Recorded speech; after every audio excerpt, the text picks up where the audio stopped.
Welcome to And That's When I Realized, the truth and comedy of midlife with me, Susan Dolci. And me, Leone Dyer. We are two good friends navigating the twists and turns of that middle part of life, and we are laughing our way through it. Don't get us wrong, it's not all that funny all the time. There's so much we are unprepared for. Adult children, changing bodies, aging parents. We want you to know that you are not alone in these challenges. So sit back, get a front row seat as we share true life stories with a fresh perspective and just a pinch of irreverence. And That's When I Realized starts now.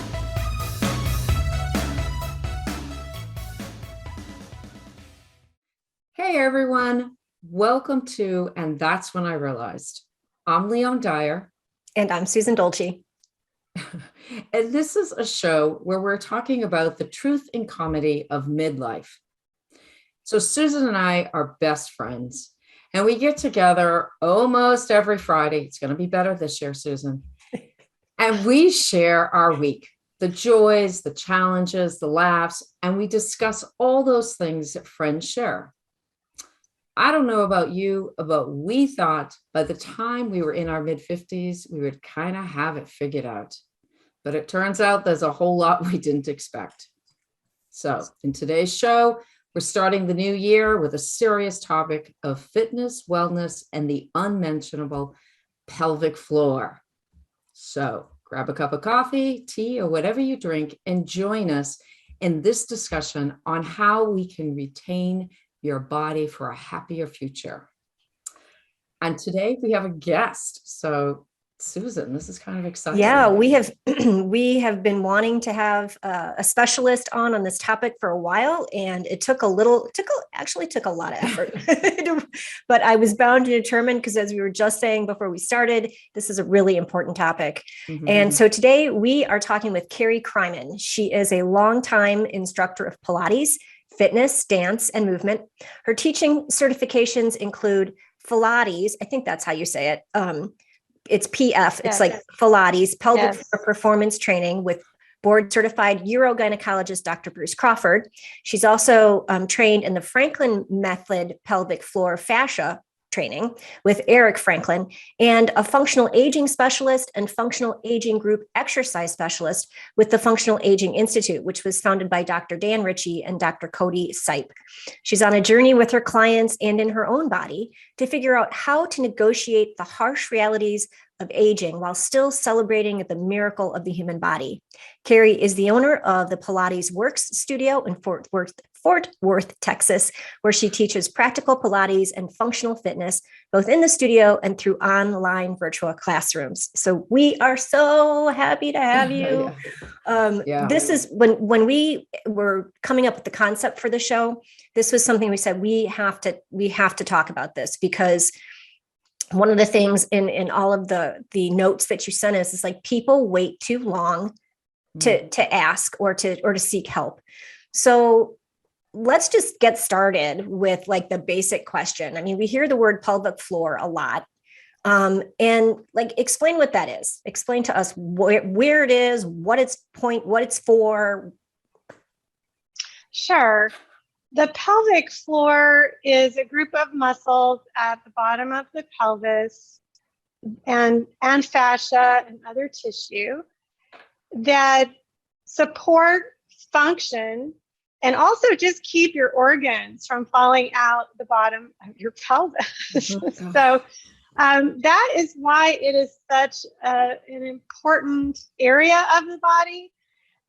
Usually when people are cueing, the idea is to think primarily about the muscles that stretch between the pubic bone, the tailbone, and the two sitting bones, which are the ischial tuberosities at the bottom of the pelvis. It's kind of a diamond. Okay. All right. And so, it's like, we're going to talk about Kegels and stuff, but Leone and I were having a discussion when we were prepping for this, and she was talking about her birth experience. And I mean, there's a lot of things that bring on these urinary incontinence, like you were saying. It could be, part of menopause. It could be childbirth. So I'd like Leone to take this one for a minute. Well, actually, yeah, we were discussing this, and I'm not quite there yet where I'm feeling I need to address, or I didn't think I was. So I was kind of like saying, okay, this isn't really for me, but it's for like my mother and my mother-in-law. And I know Susan's mother-in-law also had issues. And so I'm like, okay, so this is like in the future. Just recently, I hurt my back. And all of a sudden I realized my urgency to use the bathroom was so greater. And I'm like, this is so here now. This is not good. But yeah. And so, but my birth experience, one was horrific. We'll get to the birth experience because we're talking about, I want to stop you there for a second, because I know like one of the things that we were going to talk about is core strength, which we never even, like, I was surprised when I was reading through your notes that has something to do with it. Well, here's the thing. Honestly, the more I learn about all this and train in these systems,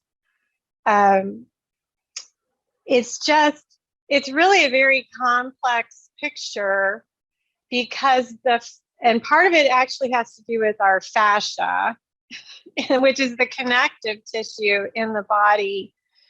And the fascia that's in the pelvic floor is actually contiguous with the fascia in your lower back and like down into your legs and your inner thigh muscles. And so all this connective tissue can also get pulling on other muscles.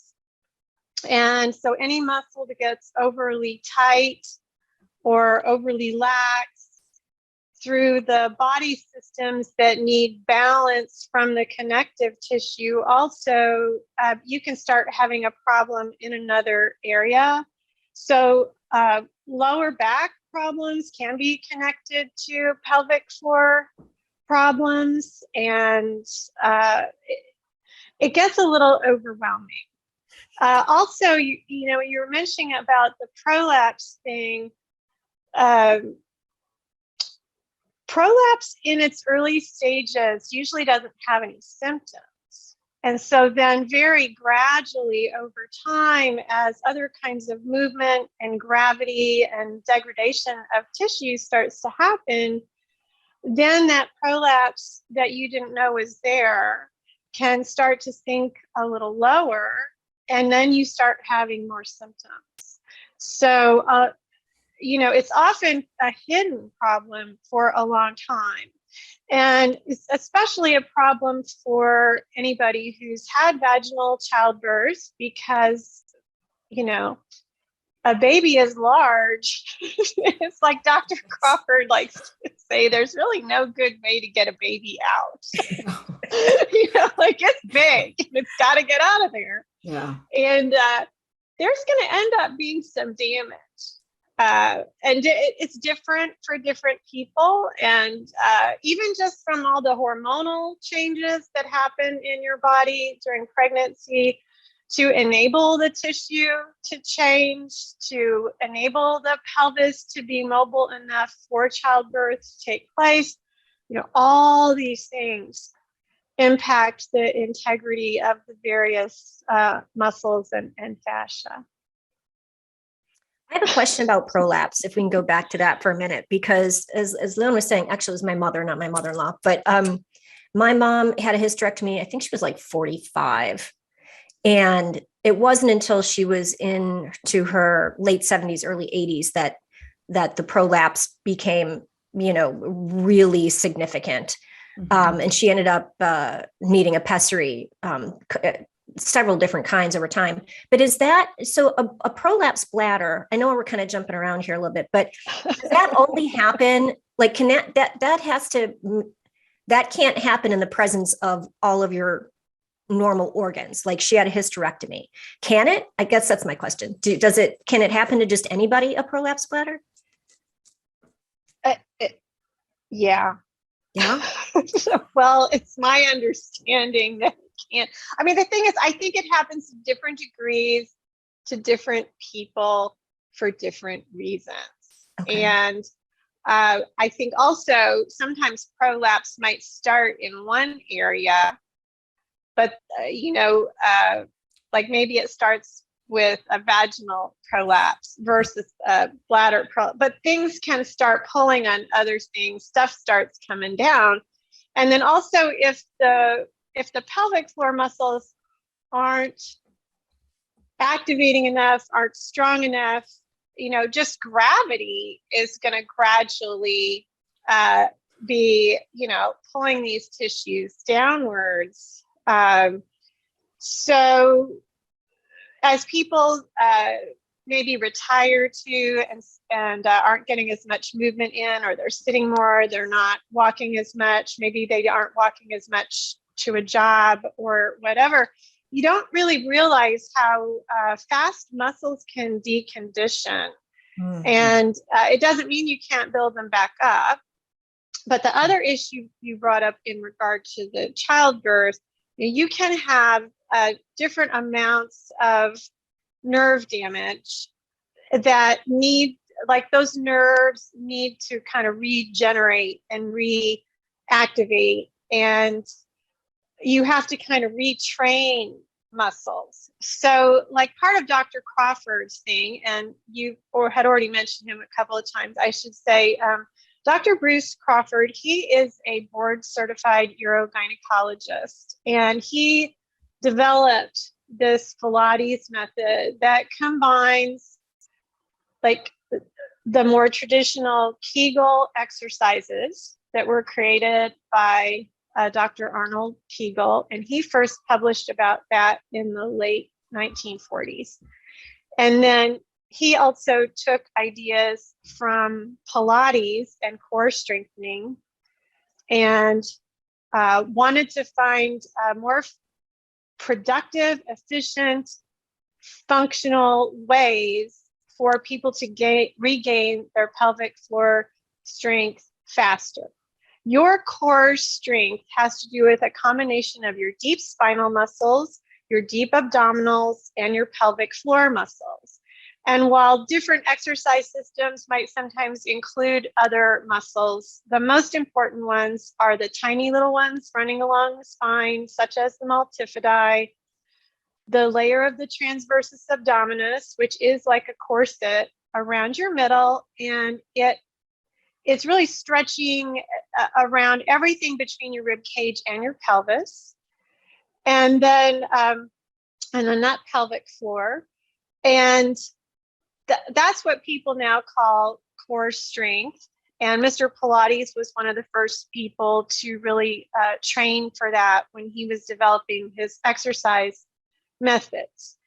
Now, in more recent decades, and like Mr. Pilates, he was born in the 1800s,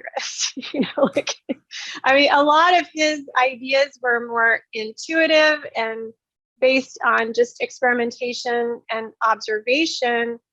And what he would have called a scientific method of researching exercise wasn't anything like the sophisticated methods that we have today, where there's much cheaper technology and ways that people can study nerve activation, innervation, things like that. A lot of researchers has started to discover, even a few decades ago, that just because you train to strengthen a muscle, like let's say at physical therapy, and you're isolating that muscle, just because you train to strengthen it doesn't mean that when you go to do other functional movement, that it's necessarily firing in the way that it should. So like you might have been at physical therapy and somebody's strengthening a certain muscle and you're doing these leg lifts or whatever it is, trying to target certain things. Although it is also hard to target things because there are over 600 muscles in the body. So it's a complicated place. But just because you stop to strengthen that doesn't mean that when the person starts walking, that it's actually firing the way it should when it's stronger. Because what it turns out is that our neurology is a lot more complex than just the individual strength of individual muscles. So with research like what Dr. Crawford did, he knew that for women to get the kind of strengthening they needed with their pelvic floor muscles, it really needed to be integrated with other kinds of functional movement and taking advantage of things like the wiring of the body, which there are certain muscles that just tend to fire with other muscles, and they also act as co-contractors or facilitate a deeper co-contraction of another muscle group because of how your body is wired. So let's say you feel like you can't really do a Kegel at all. And a basic Kegel would be just like trying to squeeze your pelvic floor muscles. So like you could just tell somebody to think about, like, if you're trying to stop your pee, or you're trying to avoid passing gas or having a bowel movement, whatever it is, and just squeezing those muscles and then releasing them. That would be your basic Kegel. You might maybe feel like you can hardly do one when you're just sitting still or standing or on your back, depending on, you know, what the state that your pelvic floor is in. That in itself can be discouraging. Plus, it's kind of boring, and you're not really moving any of the other muscles that are going to help that pelvic floor engage. So Dr. Crawford took over 120 exercises that were primarily Pilates exercises, and he tested people while being wired up to look for amount of co-contraction of the glutes, the deep abdominals, and the inner thigh leg adductors, and how those muscles working together would also facilitate a deeper co-contraction of the pelvic floor. And they tested many people who were just ordinary people. And then they picked the top performers, and they also picked the best sequencing for what would help people get the best engagement of the pelvic floor. Because the pelvic floor has a combination of fast twitch and slow twitch muscle fibers, and also like muscles that you have conscious control over and ones you really don't have conscious control over, he wanted to be sure that his exercise system would incorporate a way to encourage all those kinds of muscle fibers to contract and get strengthening. And that has to do with the overall sequencing that he created, that includes this idea of going into a plyometric pulsing phase. But you have to do an isometric hold first before you get into that pulsing. I know it all sounds very complicated, but in reality, they picked 10 of the top performers. The idea is that you learn the 10, and that what they know now is that you really, if you just pick 2 or 3 of them and do them every day, even just for 5 minutes, usually they ask people to do like 5 minutes twice a day. And the data they've been collecting, it's like 80% of the people have at least 50% improvement in their bladder symptoms in just 4 weeks. And often within 2 to 3 months, their bladder symptoms are gone. So it's the fitness aspect of how all this works is that it's really, a lot of it's a neuromuscular problem. So like if you're having trouble doing a Kegel at all, by going through the other exercises where you're engaging the glutes, the inner thighs, and working to engage the deeper core, as you're focusing on all those other things, that in itself is going to help reinnervate those pelvic floor muscles to where they all kind of gradually get stronger together, and you get that pelvic floor strength back. That is fascinating to me. Yeah. Because I mean, up until like I heard about Pilates a couple of years ago, I thought that like the only exercise was a Kegel, and that was the only thing I knew about. And this makes so much sense. And I think of all of the women who suffer in silence, who don't want to talk about it, who one of the things you mentioned in your notes that kind of blew me away, and I never looked at it from this point before, it was like, it's an industry to cater to the incontinence versus to fix the incontinence. Yes, it is. And I think Dr. Crawford said it's like $20 billion a year are spent on like pads and diapers. And, we need those things for the people who really need them. And we should all be very grateful that there are companies that provide them.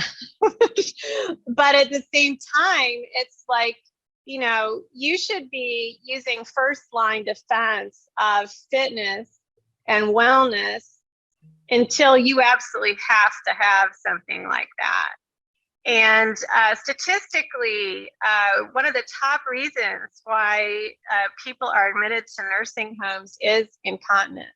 Like you lose your independence, you lose your quality of life. You may feel like you can't go places anymore, or you don't want to take a long trip. There's just so many layers to it. With the pad part, there is at least one company that is now making a really nice panty for women, where it will take care of light leakage without you having to buy pads. And it is a really good company. They are expensive, but they also have a version for periods. And I have a number of clients who have just sung the praises of this company. The period panties are called Thinx, THINX, and the leakage ones are called Speaks, SPEAX. So that might be something else that some of your listeners want to check out. It can even be a temporary thing that you're using for a while you're trying to get your strength back together. Yeah.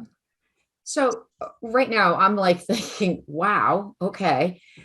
So I'm very open, both Susan and I, about our age. We're in our mid to late 50s.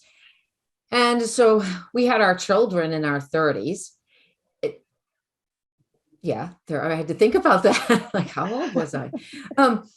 So should we be like, it's not too late for us to like start? It's never too late. Okay, thank you. I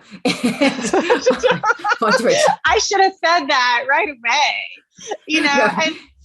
And I mean, really about so many aspects of fitness. It's really never too late to make amazing changes in the body. And I think what people need to remember is that it's really about incremental change. And you don't want to get discouraged. You also don't want to overdo. I know sometimes people will have like a New Year's resolution, and I know this is airing after the New Year, so I feel like I should mention this. Sometimes people have a New Year's resolution that'll be like, I'm going to go to the gym every day, and I'm going to do this. And they actually end up overdoing and hurting themselves. And one of the things that we know now through more detailed research about muscles and fascia is that your muscle fibers, they grow and develop and strengthen faster than your fascia does. And so you can be already bulking up on muscle and feeling like you're gaining a lot of strength, But if your ligaments and tendons that are supporting that muscle haven't had enough time to strengthen in the same way, you can actually end up blowing out ligaments and tendons and connective tissue and stuff. So all like your fascia that runs through your whole body, it really, even your muscles, they're really just kind of fascial stacks that have muscle fibers inside them. That's something we know now.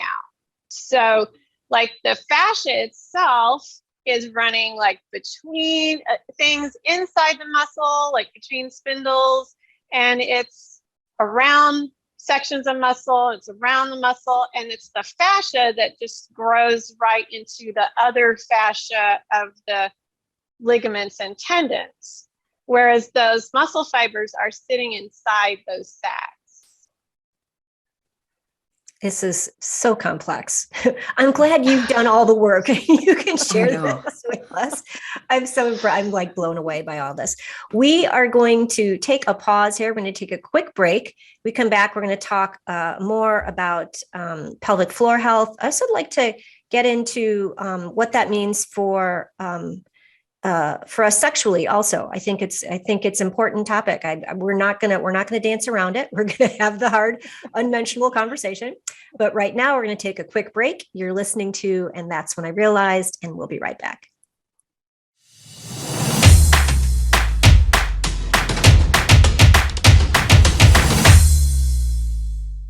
Hey, everybody, welcome back. You're listening to And That's When I Realized. I'm Susan Dolci. I am here with my co-host, Leone Dyer, and today we're interviewing Kerry Kreiman. She's a pelvic floor specialist. I'm making it easy because it's a lot of words. She's trained in so many aspects of pelvic floor health.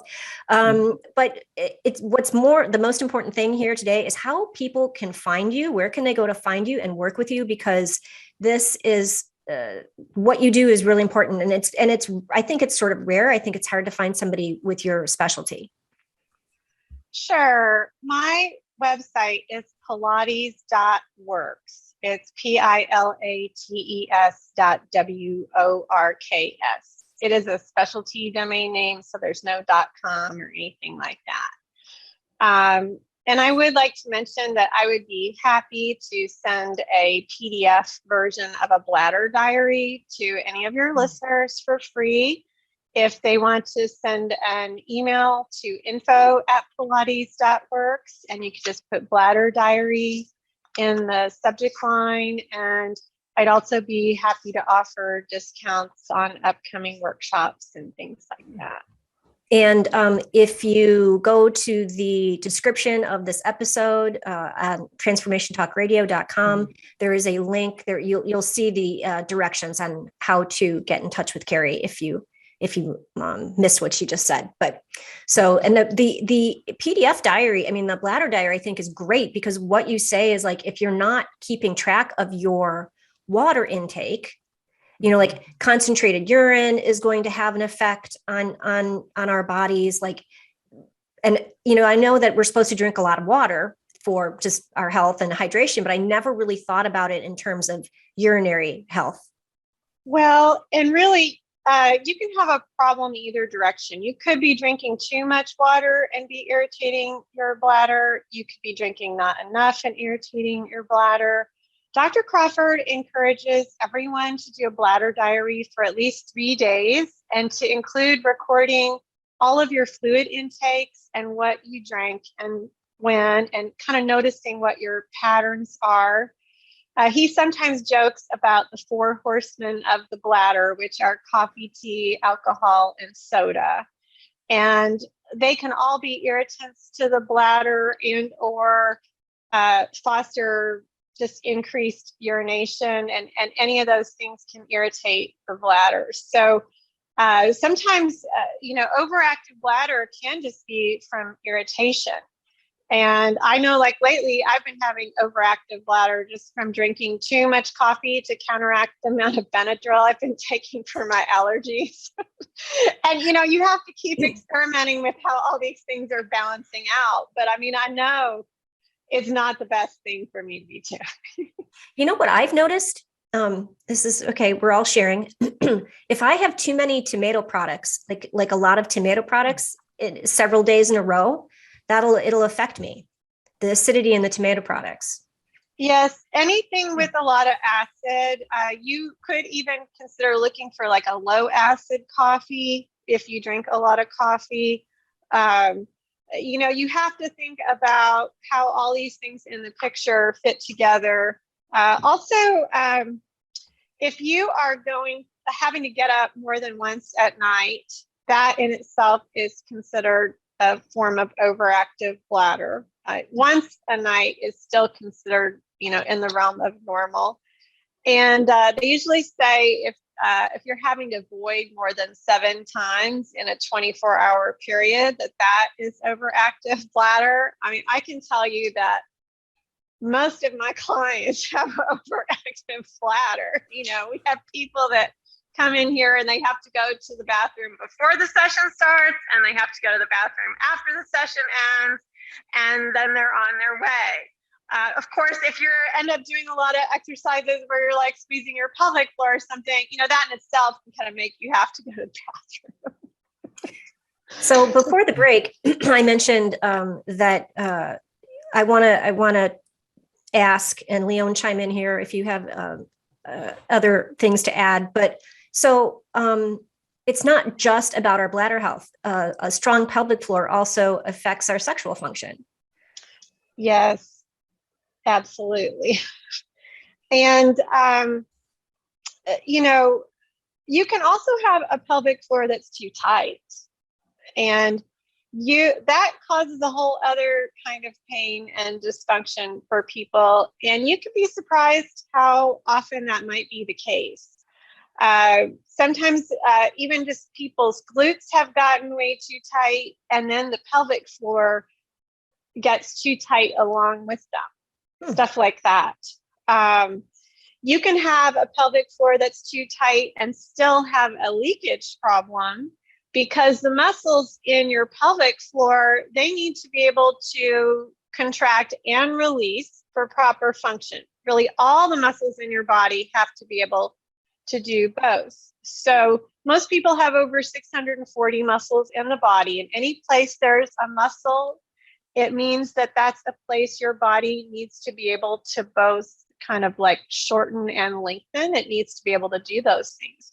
So when muscles get locked up, the organs and tissue around them, it all starts to lose function in different ways. And since, we have major body systems connected to the pelvic floor, a lot of kinds of functioning can get impacted by the weakness or strength of the pelvic floor.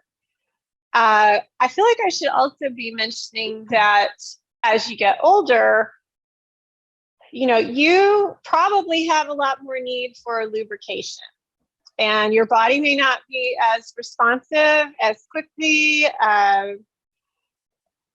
You might even just be dehydrated. There's so many issues, but I don't know, let me take a drink. Okay. When I did the training with Dr. Crawford, he really wanted to stress that actually, if you don't have enough lubrication, you can have further damage to your pelvic floor, because, there's a lot of delicate tissues, a lot of different muscles down there. And, if things are getting pushed and pulled on and there's too much like traction, like all those tissues are getting further degradation just from having a sexual life, So people really need to think about that aspect too. You don't want to end up having that be something else that actually makes an incontinence problem worse. Mm-hmm. There are some companies now that are starting to create some types of lubricants that are like more hypoallergenic and things like that, and that don't have like a bunch of fragrance in them and stuff like that. So that's a good thing too.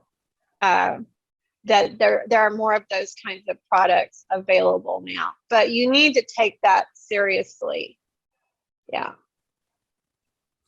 I have a quick Go ahead, question. Leon. Well, like, can I say one thing really Yeah. quick? Mhm. Something that my gynecologist just recommended, which the way she put it, I was like, I guess that makes a lot of sense.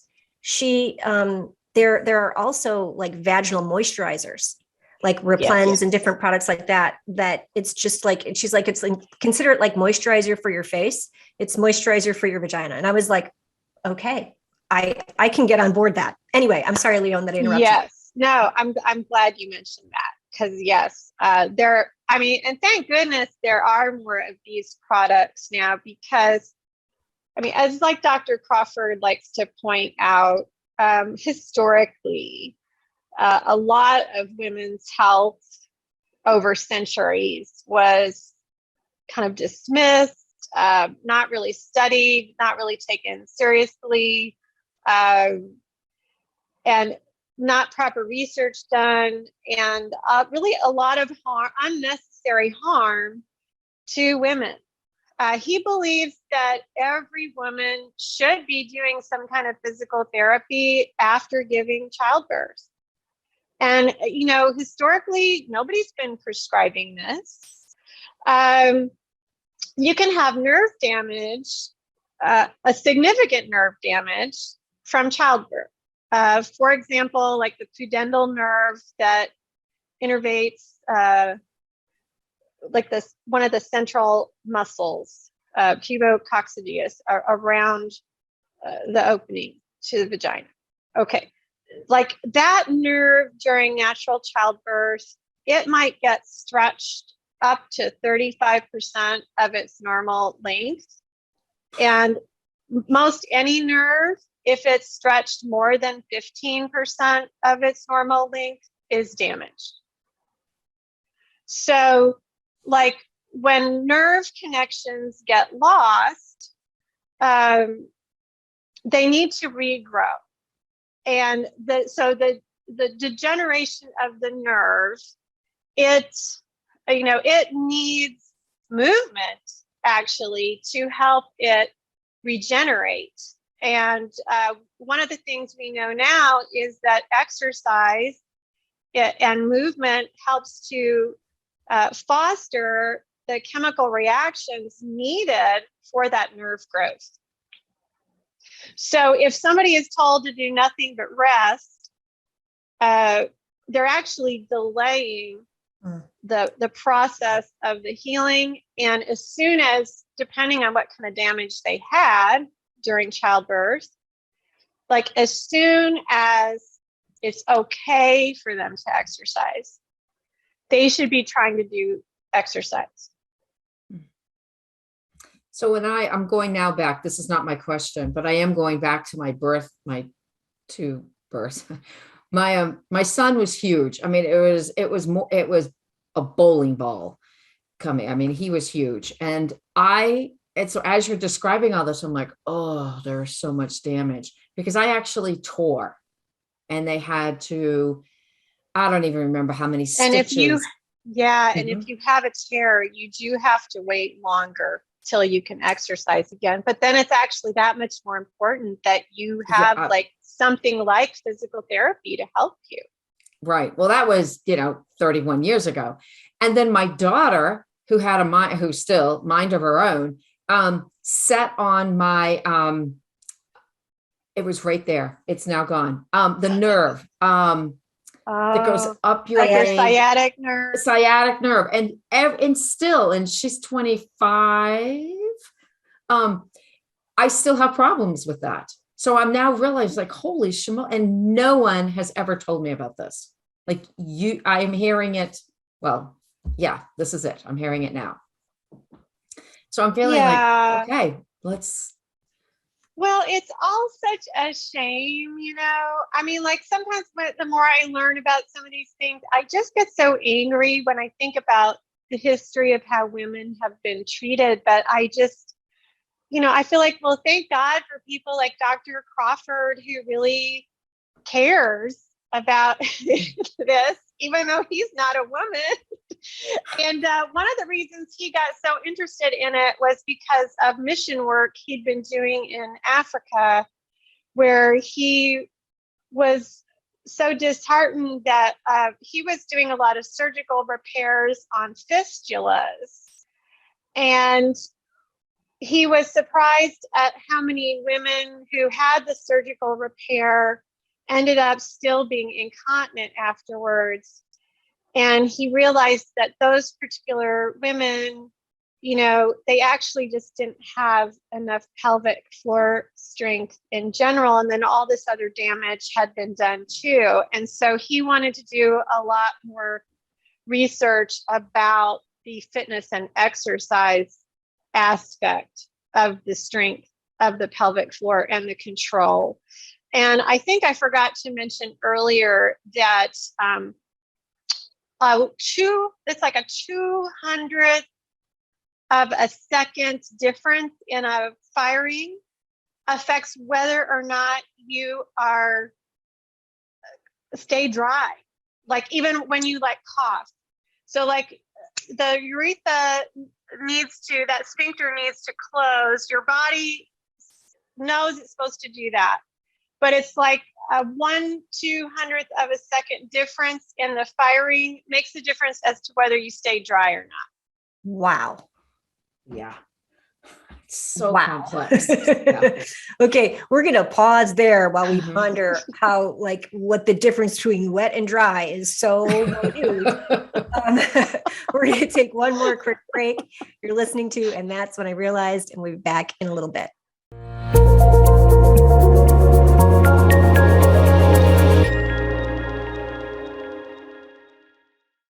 Hey everybody, we are back. This is And That's When I Realized. I'm Susan Dolci. I'm here with my co-host Leone Dyer and pelvic floor specialist Kerry Kreiman.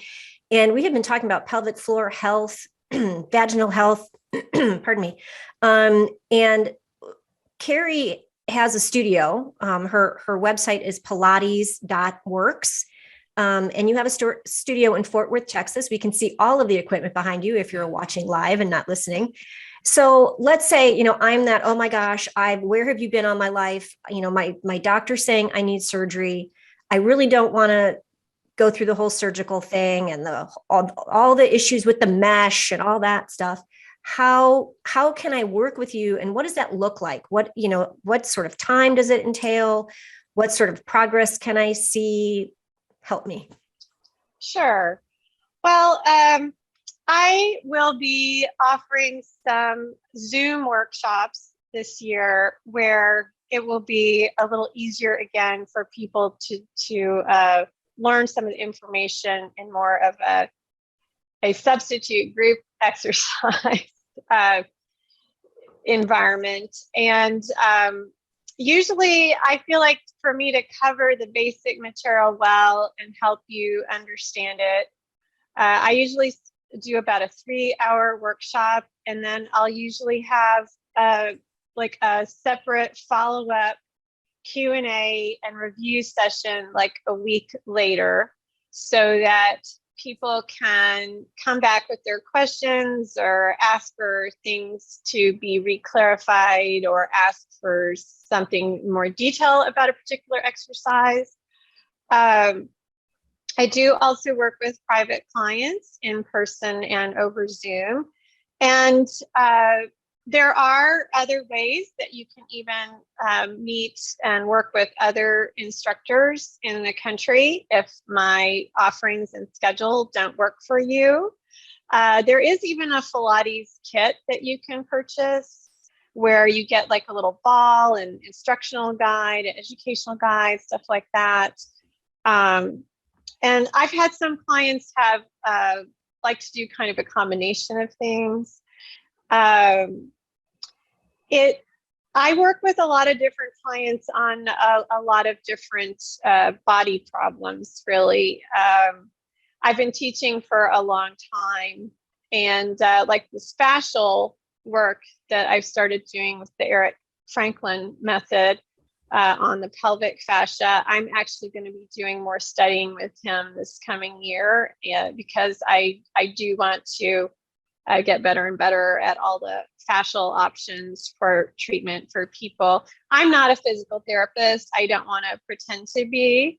I always tell people if I feel like they really need to go to a physical therapist. Because I've been teaching for a long time, and some of my clients have been kind of growing older with me. Just as we've all been growing older together, I have just studied more and more about all these aging concerns in my own body and in theirs.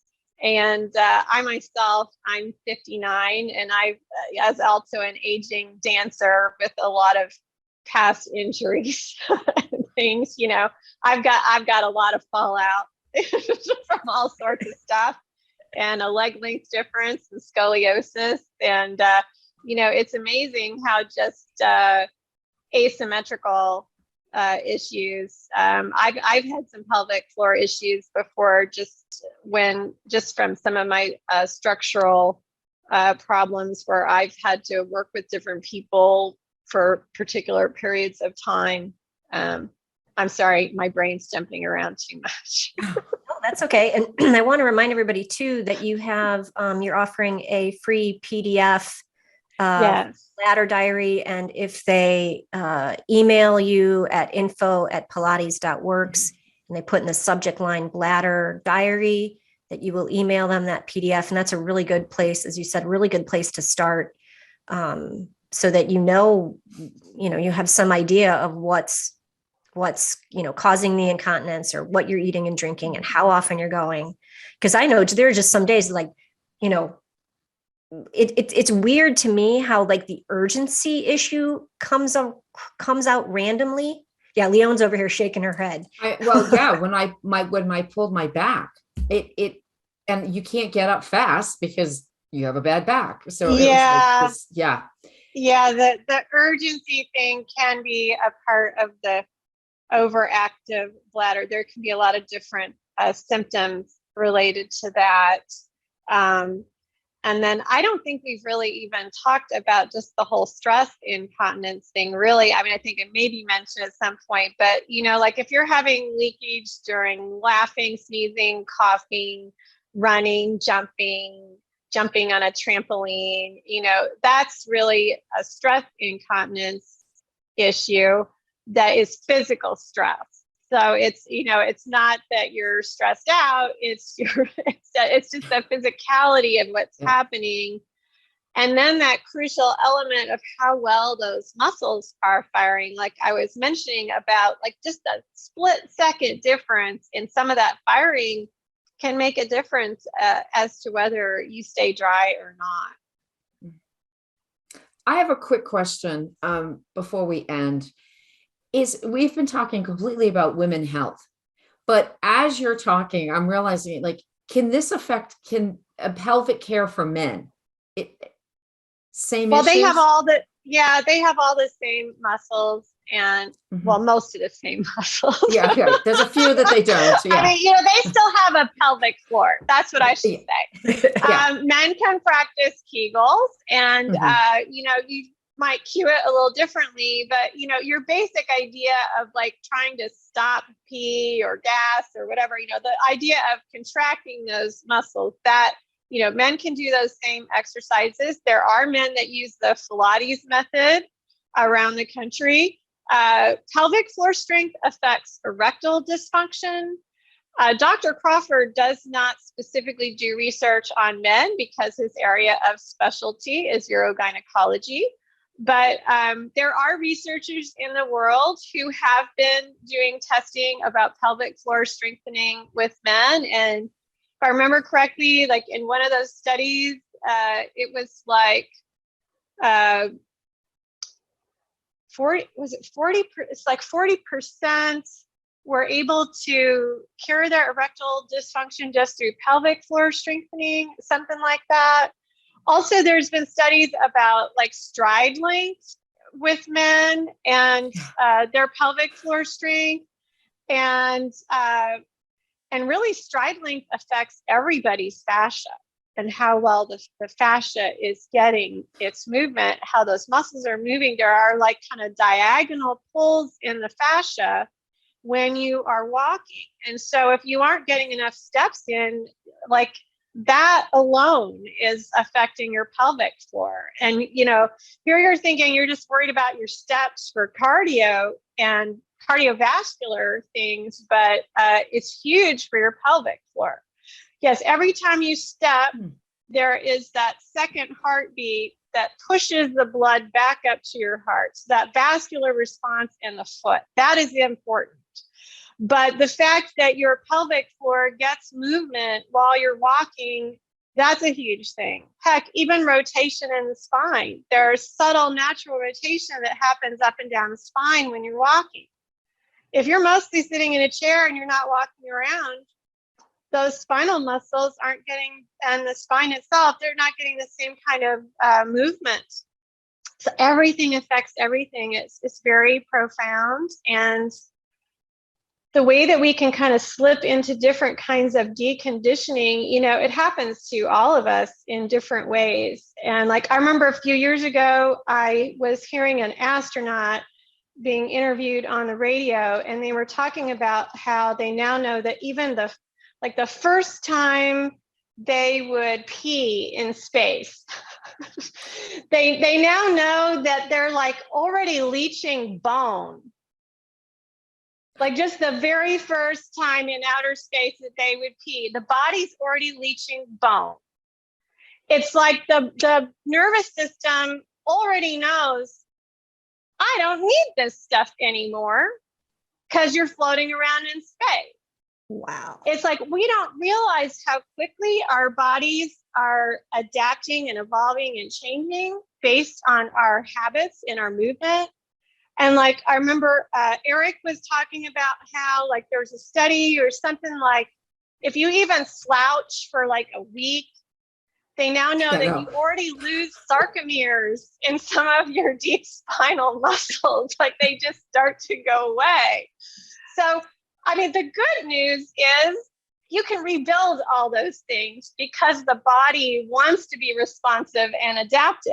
Yeah. But the bad news is, depending on the choices you're making, you know, it can be a downhill slide. Yeah. Well, this has been fascinating, and we are at the top. I wish we could keep talking about this because you have such a wealth of information. But the one thing you probably don't know, Kerry, is that Leone is a sticky note fan. And one of the things we always say is that midlife didn't come with an instruction book. So we're giving it to you one sticky note at a time. Yes. And so today's sticky note is, Leone. Today's sticky note is, healing doesn't mean the damage never existed. It means the damage no longer controls your life. And Susan, I forgot to write down who said that. It's, I think it's pronounced Akshay Dubey. Okay. Akshay. Okay, so thank you. Anyway, we thought that fit with the theme today. Yes, that it doesn't mean it never existed, but it means that this can be fixed. Yeah. And Kerry, we've wanted to have this conversation for so long. Thank you so much for being on the show with us today. Oh, well, thank you. Yes. And thanks for listening to And That's When I Realized, everybody. And we'll see you next time. Bye-bye. Thanks for being here with us today on And That's When I Realized. We are here to shed some light on the misconceptions around midlife by sharing real-life stories and a fresh perspective. Look, we know it's not easy, but change is constant and inevitable. Let's explore what it means to move through challenges with a dose of humor and embrace each challenge, each new discovery with a higher sense of understanding. We hope you heard something today that made you laugh and recognize the truth and comedy of midlife. See you next time.